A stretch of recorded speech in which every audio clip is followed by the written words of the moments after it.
Il existe dans le droit français un principe général de la liberté de se baigner, selon lequel, pour faire court, on peut se baigner partout où cela n'est pas interdit.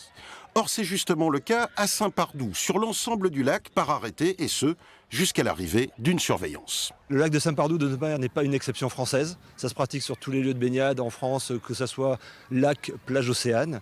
Et là, nous, la baignade sera possible à compter du 2 juillet jusqu'au 31 août, lorsque les équipes du SDIS assureront la surveillance des plages. Contrevenant à un arrêté, vous êtes en théorie passible d'une amende de 11 € et de conséquences à vos risques et périls suivant la formule. Toutefois, la tolérance est grande, surtout en période de températures extrêmes. Mais de l'autre côté, à Chabannes, un autre arrêté en date du 17 juin surabonde l'interdiction jusqu'à nouvel ordre, cette fois pour raisons sanitaires. Un taux de cyanobactéries proche de 1,29 au lieu de 1% ayant été analysé jeudi.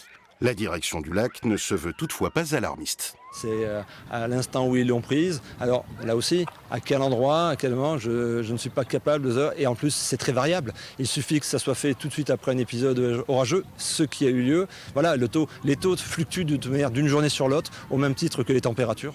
Cela dit, cet arrêté à Chabannes, il faut vraiment le chercher pour le trouver là où il est légalement mis. Alors la gendarmerie présente ce samedi voudrait une signalétique plus importante, la direction temporise et fait surtout valoir la première interdiction. Il n'y a pas le feu au lac, mais en face, la piscine semble, elle, bien tempérée.